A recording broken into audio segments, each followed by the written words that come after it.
Bienvenidos al canal Confesiones de Reddit. La maleta no era mía. Estaba en nuestro pasillo, azul oscuro, abollada y cerrada con precisión, no tirada a toda prisa ni preparada con pánico, sino planeada intencionadamente y en silencio.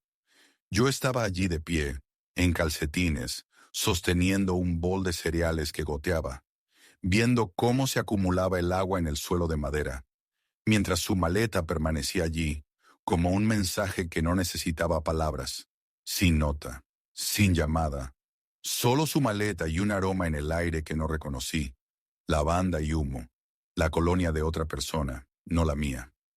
No importaba que la puerta del dormitorio estuviera abierta, demasiado abierta, del tipo de apertura que te reta a entrar. Su collar favorito había desaparecido del gancho. Su camisón, el gris descolorido con la mancha de lejía, estaba doblado cuidadosamente sobre la cómoda. Esa fue la peor parte, ella lo dobló. No doblas las cosas cuando estás enfadado. No doblas las cosas cuando has terminado. Las doblas cuando todavía quieres quedar bien, mientras destruyes a alguien. Salí y me senté en el porche bajo la lluvia. Como un idiota, los cereales empaparon mis pantalones. Los vecinos probablemente me vieron, pero no me importaba. Me quedé mirando el espacio vacío de su coche en la entrada, y pensé que así es como empiezan las guerras, silenciosamente, a través de la organización. Ella me había organizado fuera de su vida. 3 días después vi la foto, enviada de forma anónima, sin asunto, sin mensaje, solo un correo electrónico con un archivo JPEG adjunto titulado "Creo que deberías saberlo, Totonapg". Ni siquiera recuerdo haberla abierto. Estaba tomada a través de una ventana, borrosa, pero era ella, mi esposa, sentada en el regazo de otro, riendo, riendo. Fue entonces cuando me derrumbé, no porque me estuviera engañando, ni porque se hubiera ido, sino porque parecía feliz haciéndolo. Vacié mi cuenta bancaria, todo, incluso los pequeños ahorros que escondía, para nuestro viaje de aniversario que ella seguía posponiendo. Desaparecí. No salí furioso, no rompí platos ni grité, ni envié un mensaje de texto dramático al grupo. Me convertí en lo que siempre fui para ella al final. Invisible. Compré un billete de autobús de ida a una ciudad cuyo nombre no podía pronunciar, y tampoco quería. Dejé mi teléfono en el asiento del autobús junto a un desconocido, y me alejé mientras sonaba. Durante mucho tiempo pensé que desaparecer era libertad, que convertirme en un fantasma finalmente me daría paz. Pero los fantasmas no descansan. Los fantasmas lo recuerdan todo. Los fantasmas siguen mirando las sombras para ver si alguien los sigue, porque alguien lo hizo.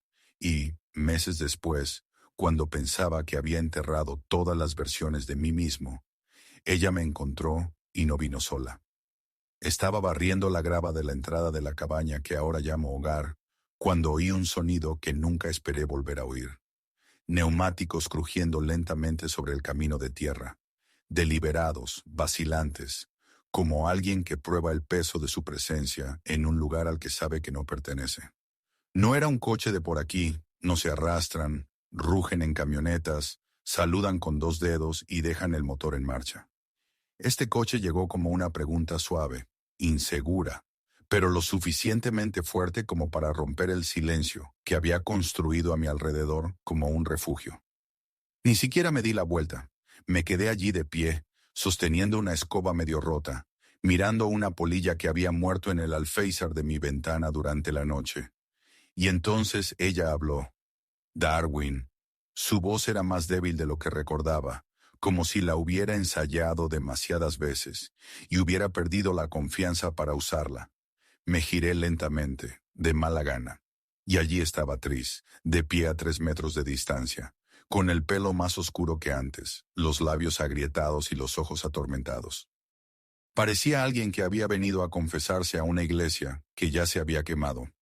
No dije ni una palabra. Mi cerebro gritaba una docena de frases amargas.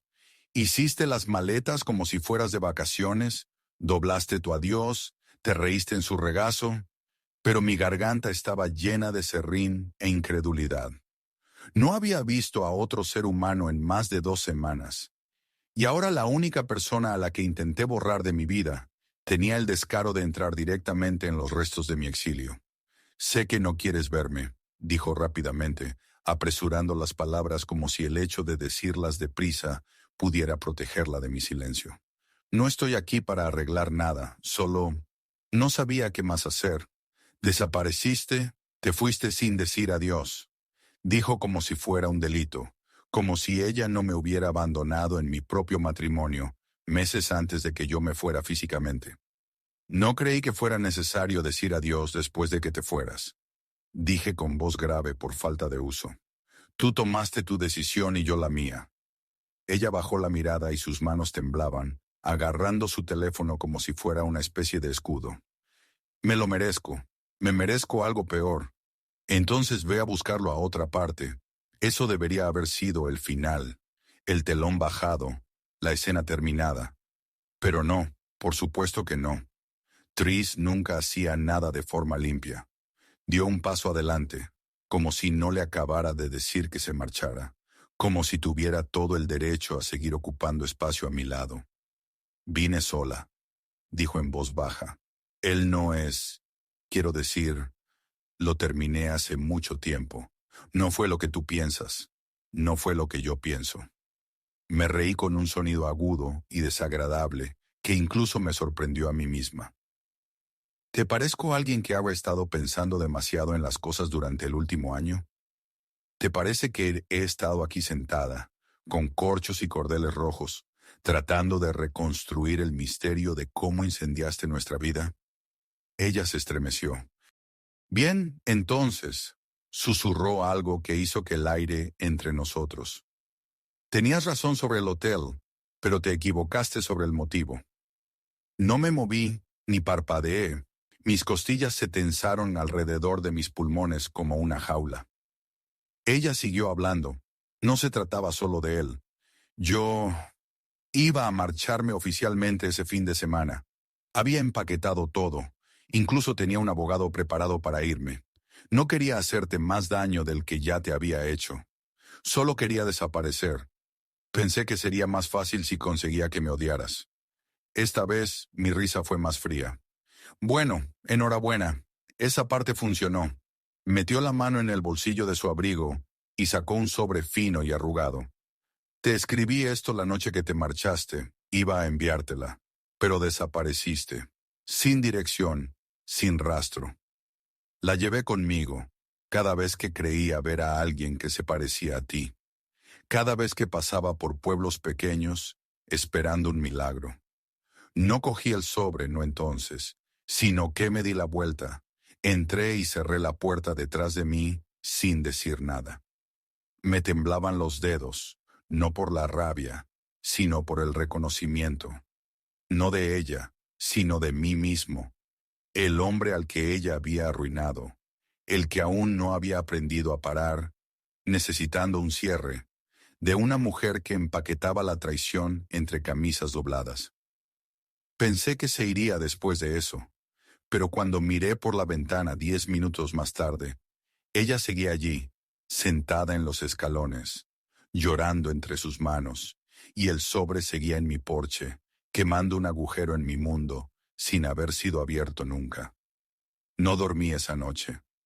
Me senté en el borde de mi cama chirriante, con las luces apagadas y las persianas cerradas, el sobre aún intacto sobre la mesa de madera, como una mina terrestre sobre la que no estaba preparado para pisar. Afuera podía oír su coche, el motor zumbando en silencio de vez en cuando, como si lo hubiera encendido solo para mantenerse caliente, tal vez convenciéndose a sí misma de que solo se quedaría un poco más, antes de rendirse y marcharse. Pero no se fue. En algún momento, alrededor de las 2:00 a.m., corrí la cortina 1 centímetro y pude ver su silueta apenas visible en la oscuridad. Todavía sentada, esperando, con el abrigo envuelto alrededor de ella como una armadura, la cabeza inclinada hacia atrás contra el revestimiento de la cabaña. Odiaba lo familiar que me resultaba esa postura. ¿Cuántas noches la había visto así, en nuestro porche después de una pelea, fingiendo que no le importaba si yo volvía o no. Pero esta vez era diferente. Esta vez no iba a salir y arreglar las cosas. A la mañana siguiente preparé café para uno. Ignoré el sobre, la ignoré a ella, ignoré el dolor punzante detrás de mis ojos. No fue hasta el mediodía cuando finalmente abrí la puerta, sobre todo para asegurarme de que no se había congelado en el coche. Ella seguía allí, con el mismo abrigo, la misma postura, pero cuando levantó la vista, algo en su rostro me sorprendió. No era arrepentimiento ni ira, sino una especie de terror silencioso, como si temiera que volviera a cerrar la puerta de golpe y eso fuera el final definitivo. Antes de que pudiera hablar, ella se me adelantó. «No tienes que dejarme entrar», dijo suavemente mientras se ponía de pie. «Solo necesito decir algunas cosas, no para arreglar nada ni para recuperarte. Sé lo que hice, pero necesito que me escuches». Me quedé en la puerta sin ceder ni un centímetro. «Dilo», le dije. Entonces respiró hondo, como si le doliera. «¿Crees que te dejé por él? ¿Crees que lo planeé como una traidora despiadada?» Pero no fue así. Ese fin de semana en el hotel no se trataba de enamorarme de otra persona. Se trataba de derrumbarme. Todo en mí estaba roto. No estaba huyendo hacia él, Darwin. Intentaba huir de todo, de ti, de mí misma, de la culpa, de las mentiras que he estado contando para mantener la paz entre nosotros. No me inmuté, así que ahora es culpa mía. Ella negó con la cabeza, presa del pánico. No, no, no es eso lo que quería decir. Nunca fue culpa tuya. Fuiste demasiado bueno conmigo. Ese era el problema. Me diste estabilidad y seguridad, y yo lo confundí con estar atrapada. Pensaba que el caos significaba pasión. Pensaba que la previsibilidad significaba aburrimiento. No me di cuenta de lo mucho que me estaba desmoronando hasta que te vi marcharte. No parecías muy desmoronado en esa foto. Dije que mi voz estaba seca como el óxido. Parecías libre. Sus ojos se llenaron de lágrimas. Yo estaba fingiendo. ¿Crees que no revisaba mi correo electrónico todos los días? Después de que te fuiste, ¿crees que no rezaba por un mensaje de texto? Un mensaje, aunque fuera solo una frase enfadada, para saber que aún existías. Conseguiste lo que querías, silencio. Yo no quería silencio. Susurró, quería perdón y luego quería castigo. Luego quería ambas cosas al mismo tiempo. Siguió un largo silencio, del tipo que solo existe entre dos personas que solían serlo todo. Finalmente cogí el sobre y lo sostuve frente a ella. ¿Qué hay aquí? Una carta. Lo último que escribí, antes de darme cuenta de que no tenía derecho a enviarla. La miré fijamente. Ahora podía sentir su peso. No solo el del papel, sino el peso de cada palabra que había esperado y temido al mismo tiempo. Sigue sin tener derecho, lo sé. No la leeré, pensé. Entonces, ¿por qué me la das? Ella me miró entonces. Realmente parecía que me estaba memorizando, porque incluso si la quemas, incluso si la tiras al mar, significa que lo intenté. Y con eso, se dio la vuelta, sin dramas, sin una última mirada, simplemente caminó de vuelta a su coche, arrancó el motor y se alejó por el camino de grava, como un fantasma que no sabía si debía aparecer o desaparecer. No fui tras ella, pero tampoco quemé el sobre. Lo dejé allí sobre la mesa sin abrir, porque a veces, la verdad más aterradora no es lo que alguien te dice, sino lo que ya sabes y no estás preparado para admitir. El sobre permaneció intacto durante 5 días. Cada vez que pasaba por delante de la mesa, mis ojos se desviaban hacia él, como si fuera un animal herido.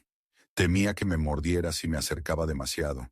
Me dije a mí mismo que no me importaba lo que hubiera dentro, que sus explicaciones no importaban, que ahora era libre, que había reconstruido algo parecido a la paz. Una paz que no cruje a las 3:00 de la madrugada. Una paz que no huele como el papel de una carta sin abrir. Una paz que no suena como su voz, resonando en tu cráneo cuando cambia el viento. A la 6ª noche me derrumbé. No leí la carta de una sola vez. La desdoblé con cuidado, como si estuviera abriendo una vieja herida. El papel tenía arrugas tan marcadas que podrían haberme hecho sangre. Su letra me resultaba familiar, pero más temblorosa de lo que recordaba. Había manchas de tinta. Había llorado mientras la escribía. De alguna manera, eso me molestó más que si no lo hubiera hecho. La carta no era larga, pero era brutal. Empezaba diciendo que sabía que no merecía el perdón, que no lo pediría, solo quería decir la verdad antes de que la enterrara. No sobre él. Apenas mencionó al otro chico. Lo que escribió era sobre mí. Dijo que siempre fui amable, demasiado amable, que la hacía sentir segura pero invisible, que intentó decirme durante años que se estaba desmoronando. Pero yo estaba tan concentrado en arreglarlo todo, que nunca vi las piezas que se desprendían, que me convertí más en un cuidador que en una pareja, que cuando ella lloraba, yo le ofrecía silencio en lugar de preguntarle qué necesitaba, que pensaba que la paciencia era lo mismo que el amor. Dijo que la aventura no era por lujuria, sino por sentirse deseada, que se odiaba a sí misma por ello, que nunca pensó en llevarla a cabo, pero una noche se convirtió en dos, y cuando ni siquiera me di cuenta de que se había ido, eso la destrozó, de una forma que no sabía cómo recomponer. Terminó la carta con una frase: eras la única persona en la que había confiado nunca, y lo arruiné, porque no sabía cómo ser amada de la forma en que tú me amabas. Me quedé mirando esa frase hasta que se volvió borrosa, hasta que ya ni siquiera era inglés. Doblé la carta y la dejé en el suelo. No la quemé, no la rompí, simplemente la dejé allí, junto a las botas que no me había puesto desde que se derritió la nieve, y me senté en la oscuridad durante mucho, mucho tiempo. Ella no solo me había engañado, me había desmantelado pieza a pieza, y lo peor es que yo se lo permití. Quería tanto ser su ancla, que me hundí cuando cortó la cuerda. A la mañana siguiente encontré algo extraño. Una foto doblada por la mitad, metida en la esquina inferior del sobre, como si no quisiera que la encontraran. Era una foto de nosotros hace años, antes de que todo se rompiera. Estábamos de pie en un puente en Rhode Island, con sus brazos alrededor de mi cintura, mi cara quemada por el sol y mi expresión tonta. Pero había algo escrito en la parte de atrás. Solo 4 palabras escritas con un bolígrafo más nuevo que la propia foto. Debería haberme quedado aquí. No sé por qué me impactó tanto, pero no fue porque fuera una confesión, sino porque era un recuerdo en el que no había pensado en años. Y ella sí. Ella recordaba que la foto no era casual. La había guardado. La había elegido. Esa noche empecé a temblar. Hice una pequeña maleta. No iba a encontrarla.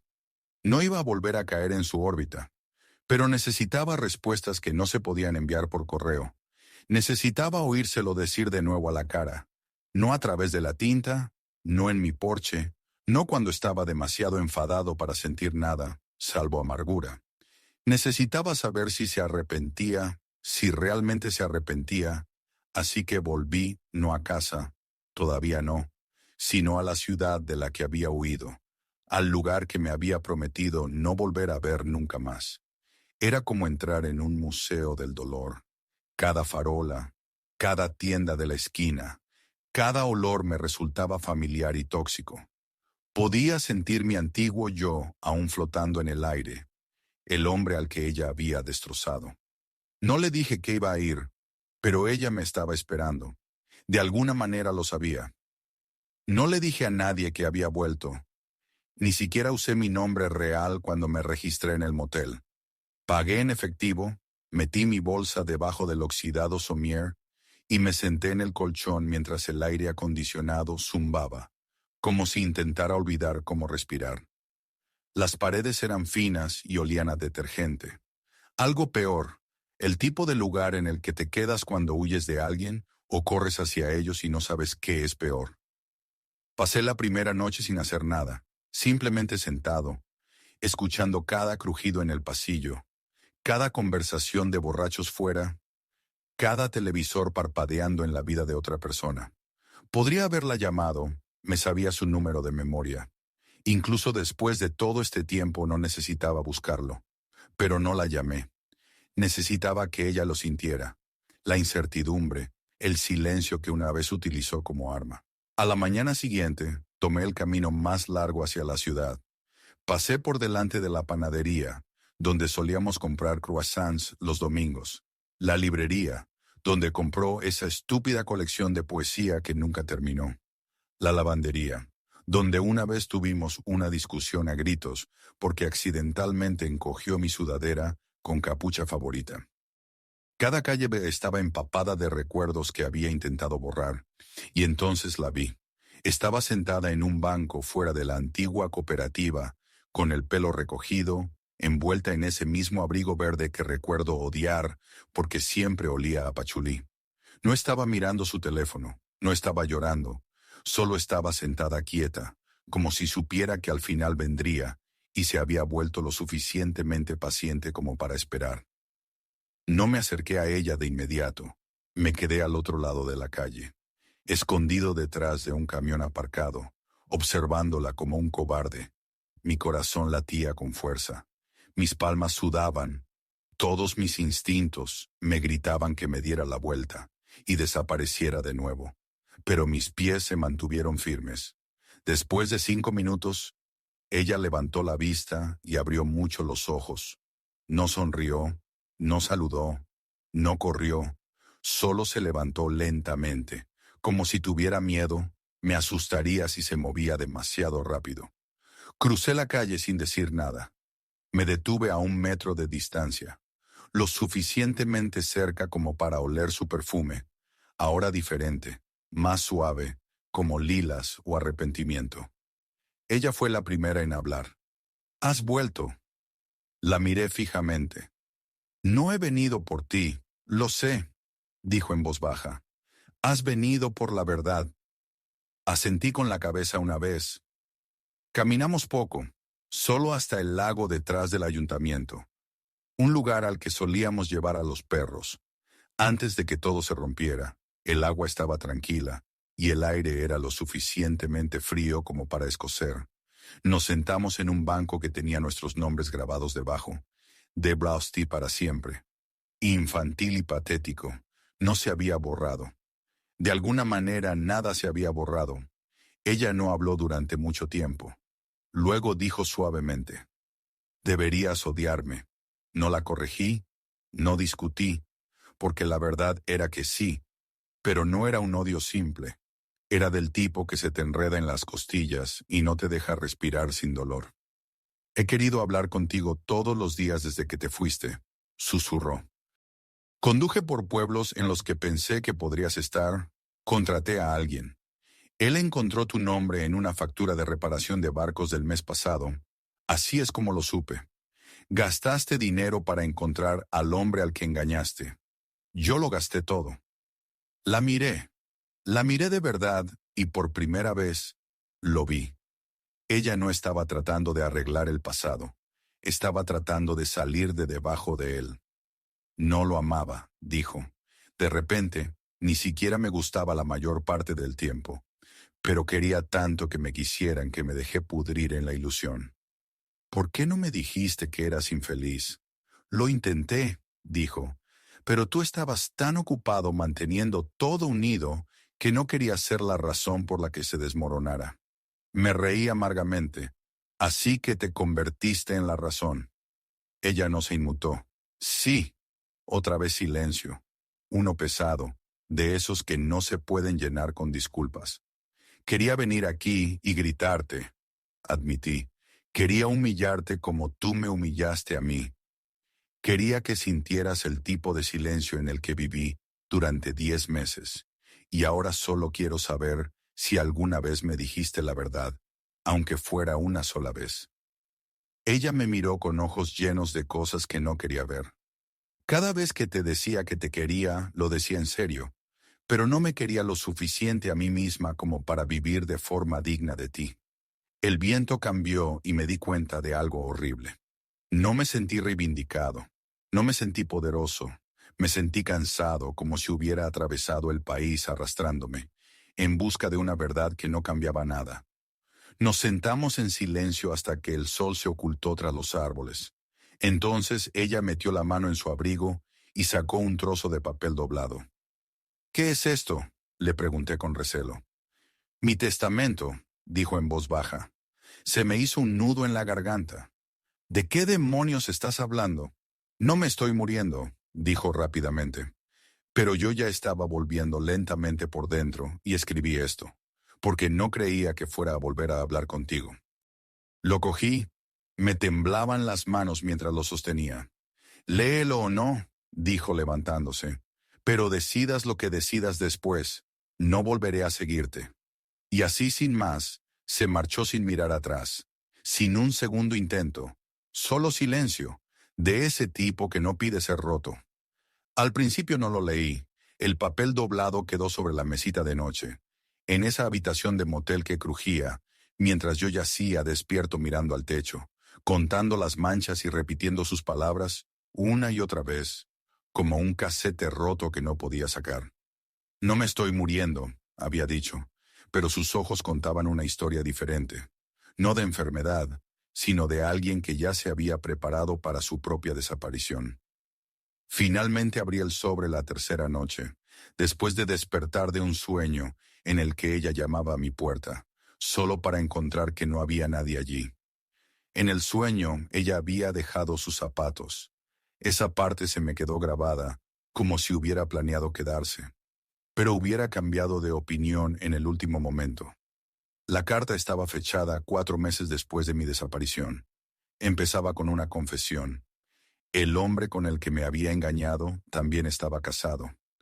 No sabía que ella no me lo había contado, pero tenía sentido que siempre pareciera nerviosa, que se negara a decir su nombre.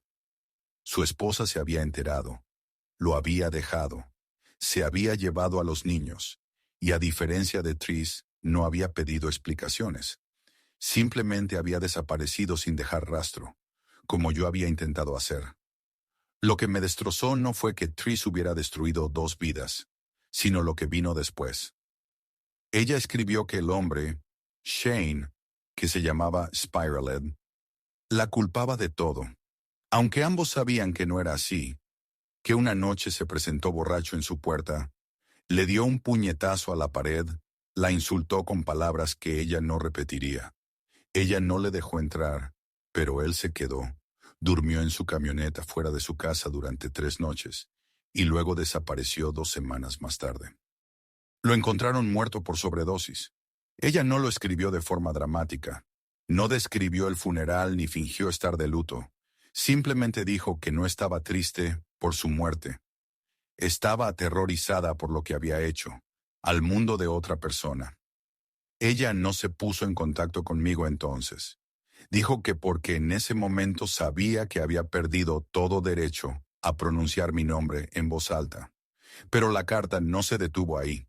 Me dijo que había empezado una terapia, que llevaba más de 1 año sobria, yo no sabía que bebía. Me confesó cosas que nunca sospeché. Había mentido sobre su trabajo, lo había perdido meses antes de que me fuera. Había empeñado el anillo de boda de su abuela. Había mentido a su hermana sobre dónde había ido yo. Se había mentido a sí misma sobre lo que quería, pero lo que me destrozó fue que dijo que había intentado seguirme una vez.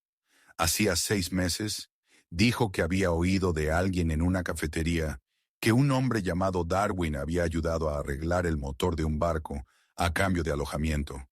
Condujo 6 horas esa noche solo para llegar al pueblo. Encontró el muelle, se sentó en el coche durante 2 horas, observó a los trabajadores, pero nunca salió. «Te vi», escribió. «Te reías con alguien cubierto de grasa, vivo, y no pude hacerlo. Tenía tanto miedo de que si me acercaba a ti, me mirarías como si fuera un extraño. O peor aún, no me mirarías en absoluto». Me quedé mirando esa línea durante tanto tiempo que se me nubló la vista. Recuerdo ese día, había estado ayudando a un anciano llamado Percy a reparar su obstinado barco de pesca.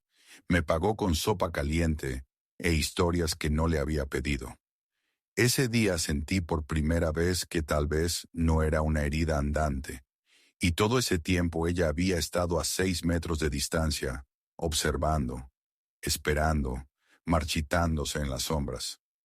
Terminó la carta con esto. Nunca te pedí que volvieras, y sigo sin hacerlo, pero si alguna vez te preguntas si entendí lo que rompí, esta es tu prueba. Te amé y te destruí, te amé, y espero que algún día puedas reconstruirte sin que el eco de mi fracaso te persiga. Doblé el papel lentamente, sin lágrimas ni arrebatos, solo una fría ola de algo que no sabía cómo nombrar. Tal vez un cierre, definitivamente dolor, pero también algo más agudo, una vacía comprensión de que después de todo, después de la traición, el silencio, la distancia, ambos nos habíamos convertido en personas que no podían repararse. Solo reemplazarse, no con nuevos amantes, sino con versiones más tranquilas de nosotros mismos. Fantasmas que llevaban nuestros nombres, pero caminaban de manera diferente. A la mañana siguiente dejé el motel, sin destino. Dejé la llave en el mostrador e ignoré el "que tenga un buen día", sin entusiasmo del recepcionista.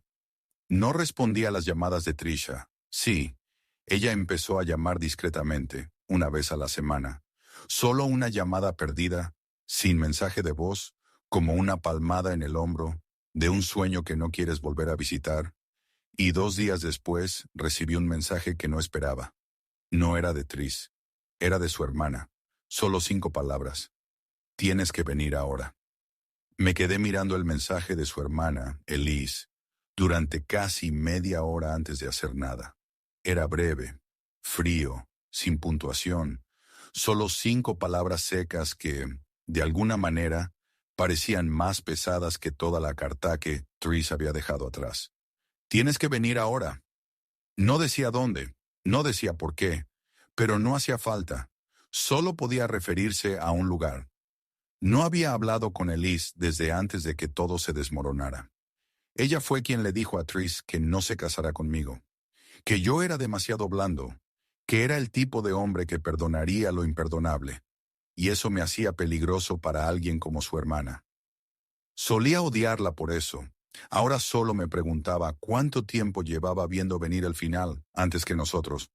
La volví a llamar, sonó una vez, descolgó y habló inmediatamente. Está en el hospital. Se me encogió el pecho. ¿Qué ha pasado? Hubo una pausa al otro lado de la línea. Luego se derrumbó. Nadie la encontró durante 2 días. Solo supe que algo iba mal porque no respondía a mis mensajes.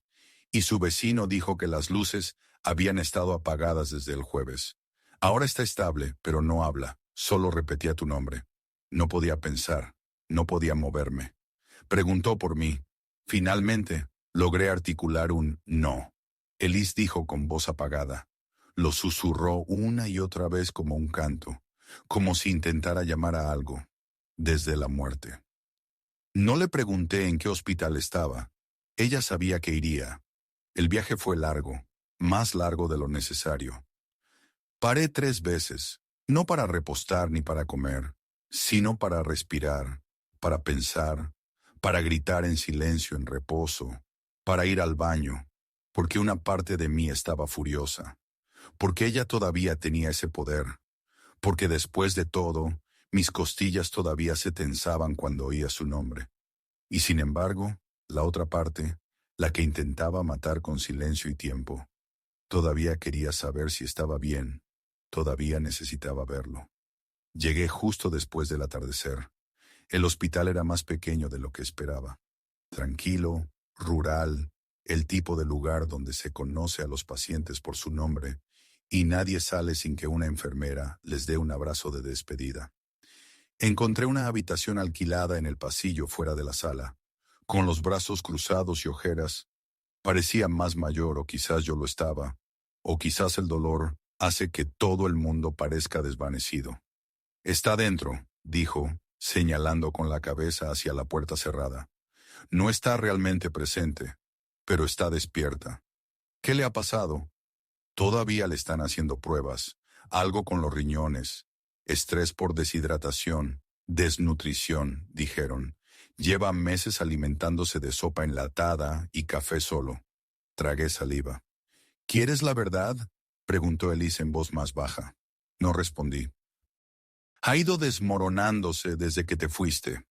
No porque quisiera que volvieras. Eso vino después. Solo era culpa. Eso la vació. Pensó que castigarse a sí misma arreglaría lo que había hecho. Pensó que estar sola era justicia. Perdió su trabajo, vendió todo. Apenas come, apenas duerme. Y lo peor, Elisa apartó la mirada. Nunca te culpó, ni siquiera cuando yo lo hice. Ni siquiera cuando dije que fuiste cruel por desaparecer. No fui cruel, susurré. Lo sé.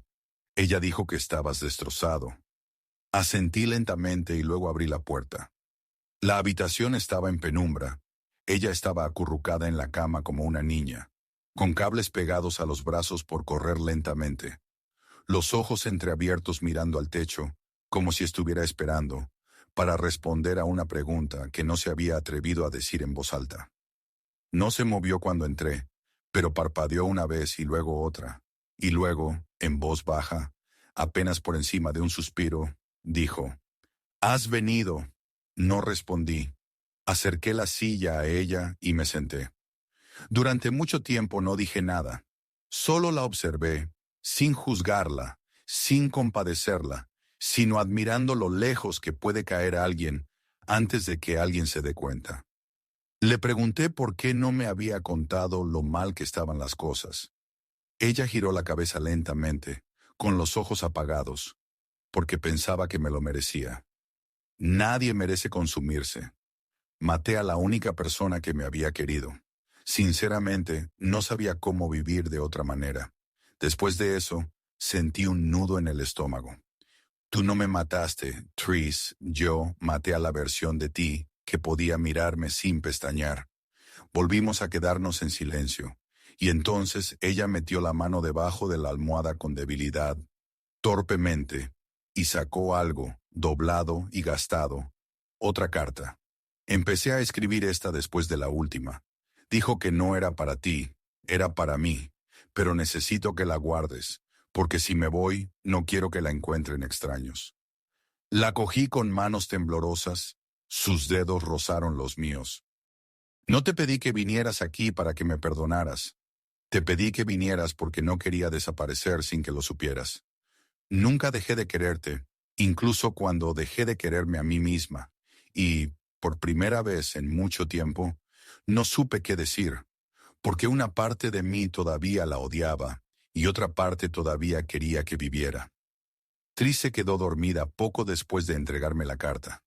Su cuerpo estaba tan quieto que al principio me puso nervioso, pero el monitor a su lado pitaba constantemente, como un metrónomo silencioso, manteniendo el último hilo de ritmo, en una canción que casi se desmoronaba. Me senté allí durante horas. No abrí la carta. No necesitaba hacerlo. Todavía no. Solo la sostuve en la palma de mi mano, como si fuera un ser vivo. Estaba caliente por haber estado en su mano, lo que significaba algo, quizá todo, porque no hacía mucho tiempo. Incluso la idea de tocar algo que le perteneciera me daba asco. Pero ahora parecía historia. Frágil, sí, pero real. Algo ganado, que no se borraba. Cuando llegó la mañana, Elise regresó con una enfermera y yo salí al pasillo para que le tomaran las constantes vitales y la prepararan. Me quedé allí, mirando el amanecer desde una ventana rota, preguntándome cómo algo tan simple podía seguir siendo hermoso después de todo. Al cielo no le importaba lo que nos hubiéramos hecho el uno al otro. Simplemente seguía apareciendo, como si fuera un perdón.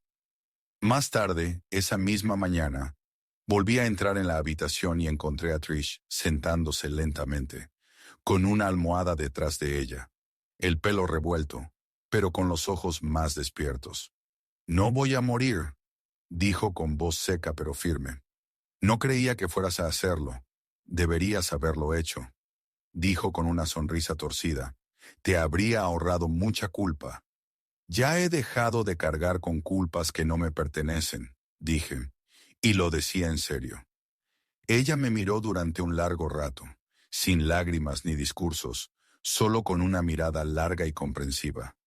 «¿Y ahora qué?», preguntó. Suspiré, me senté de nuevo a su lado y miré por la ventana con ella. Ahora te curas por ti, no por mí, no para demostrar nada, y yo volveré a mi pequeño pueblo, a mis motores de barco rotos, a mis gaviotas. Asintió, y después de eso dudé. No lo sé, quizá te llame si quieres. Lo haré. Nos quedamos allí sentados en silencio otra vez, pero esta vez no era un silencio doloroso, ni agobiante, sino tranquilo, como el de dos personas que han atravesado el fuego, y de alguna manera han llegado al mismo rincón de sombra, sin saber cómo. 3 días después le dieron el alta y al menos la llevé a casa. La ayudé a llevar la maleta, aunque ella se resistía. Cuando llegamos al porche se volvió hacia mí y me dijo algo que nunca olvidaré. Has vuelto. No tenías por qué hacerlo, pero lo has hecho. Es más gracia de la que merezco. La gracia no funciona así, le dije. No se gana, se da. Se inclinó y me besó en la mejilla. No fue romántico ni posesivo, solo real, un gracias escrito en la piel. Me fui ese día y volví a mi vida tranquila, a mi pequeña cabaña, a mi trabajo a tiempo parcial, a mis tardes tranquilas sin música, pero las cosas eran diferentes. No porque ella me hubiera cambiado de nuevo, sino porque finalmente comprendí que nunca había necesitado desaparecer para sanar. Solo necesitaba tiempo. Ahora hablamos, no todos los días, no sobre el pasado, sobre todo sobre libros, o animales extraños que ve en sus paseos, o la sopa que finalmente aprendió a hacer, sin quemar la olla. Es ligero, fácil, con cuidado, pero de vez en cuando la visito, y cuando lo hago nos sentamos junto a ese lago, aquel en el que todo se desmoronó y de alguna manera volvió a recomponerse. Y no hablamos de lo que perdimos. Hablamos de lo que aún tenemos, sin promesas, sin etiquetas. Solo dos personas que sobrevivieron a la tormenta y descubrieron cómo vivir después. No de forma perfecta, pero sí con vida. Queridos espectadores de Confesiones de Reddit, compartan su opinión sobre esta historia en los comentarios. No olviden dejar un like, suscribirse al canal y compartir nuestras emocionantes y emotivas historias con sus amigos. Hasta la próxima.